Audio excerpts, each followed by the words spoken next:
काल करो सो आज करो, आज करो सो अब, पल में परलय होएगी, बहुरी करोगे कब। परंतु इसमें भी अपना जो अपने से नियम बना लेने वाले हैं अपवाद वाले, वो क्या कहते हैं कि आज करो सो कल करो, कल करो सो परसों, ऐसी भी क्या जल्दी है, जीना है कई वर्षों। समय बहुत मूल्यवान होता है और मृत्यु अटल सत्य है। अटल सत्य को मानते हुए अगर इस जीवन को जिए तो शायद गलतियां न के बराबर होगी। हमारे जीवन के अंत को अनेक नामों से जाना जाता है, इसके अनेक पर्यायवाची शब्द हैं, परंतु हिंदी में इन सभी शब्दों का प्रयोग अलग अलग रूपों में किया जाता है। तो आइए इन्हीं में से कुछ शब्दों के अंतर को समझते हैं। तो सबसे पहले स्वागत है आप सभी का कृष्णा की तरफ से, कृष्णा का पाठशाला में। सबसे पहले हम नीचे से शुरू करते हैं। तो मौत, तो जब अचानक कोई चला जाता है किसी कारणवश, समय नहीं हुआ, यानी बेमौत, जिसे हम कह सकते हैं बेमौत। बेमौत यानी जाने का समय नहीं हुआ था। तो आकस्मिक किसी दुर्घटना के कारण, चाहे जिस कारण से भी अगर कोई चला जाता है तो उस प्राणांत हो जाता है, उसका देहांत हो जाता है, यानी देह अंत, शरीर का अंत, प्राणांत, प्राण का अंत। ये सभी जो है शरीर के जाने के ही पर्यायवाची शब्द हैं। तो आकस्मिक अगर कोई दुर्घटना बस कोई चला जाता है तो उसे कहते हैं मौत।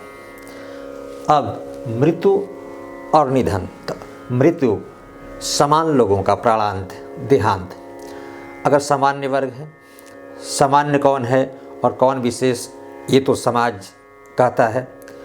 हर कोई जब जाता है तो हमारा समाज किसी को आदर करता है, किसी का, और किसी का अनादर करता है, किसी की शिकायत करता है, किसी की बड़ाई करता है।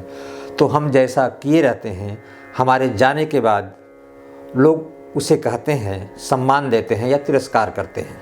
यानी जो सामान्य लोग हैं अगर वो जाते हैं उम्र से समयानुसार, यानी सकाल मृत्यु, अकाल मृत्यु। अकाल मृत्यु मतलब बेसमय, जाने का समय था, उम्र कोई वैसी थी नहीं और चले गए तो क्या है अकाल, और समय से गए तो सकाल। तो सामान्य लोग अगर उनका प्राणांत होता है तो उसे कहते हैं मृत्यु हो गई, अमुक व्यक्ति की मृत्यु हो गई। परंतु अगर कोई विशेष व्यक्ति, सम्मानित व्यक्ति, प्रतिष्ठित व्यक्ति जब हमारे समाज से जाता है तो उसका प्राणांत होता है तो उसे कहते हैं निधन।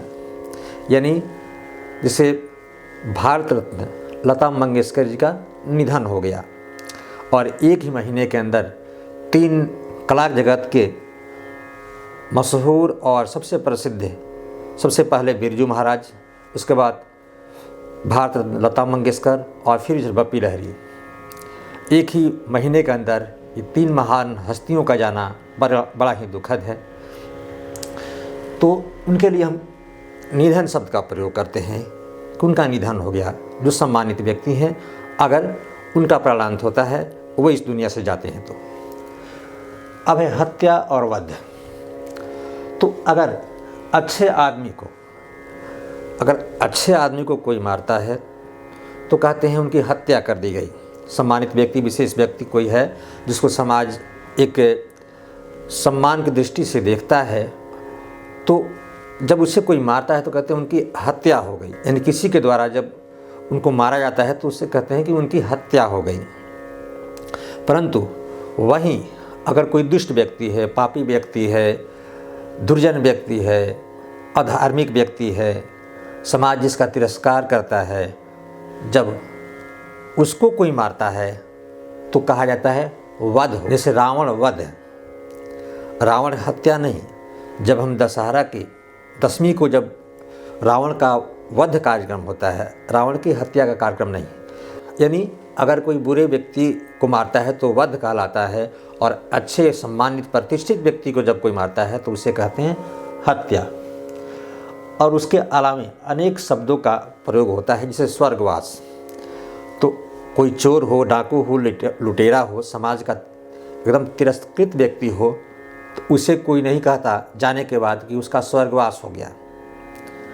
स्वर्गवास जब भी हम प्रयोग करते हैं शब्द का, तो कोई बहुत ही अच्छा आदमी जाता है तो आदमी सम्मान में कहता है कि उनका स्वर्गवास हो गया, यानी वो यहाँ से मृत्यु लोक से गए तो उनका स्वर्ग में वास हो गया। स्वर्ग यानी जब हम कहते हैं कि अच्छा कर्म करते हैं तो हम स्वर्ग में जाते हैं।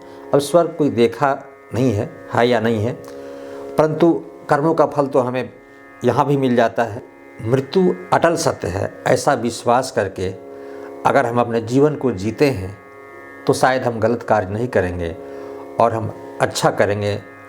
अपने भला के साथ साथ दूसरों का भी भला चाहेंगे, अपने परिवार के साथ साथ दूसरे के परिवार का भी कल्याण चाहेंगे, यानी वसुधैव कुटुम्बकम का अपना मत लेकर चलेंगे। इससे हमारा यश फैलेगा और हमें भी शायद जाने के बाद लोग मृत्यु नहीं निधन कहें, ऐसा हमें कार्य करना चाहिए। तो वीडियो देखने के लिए बहुत बहुत धन्यवाद। छोटे हैं तो प्यार और आशीर्वाद।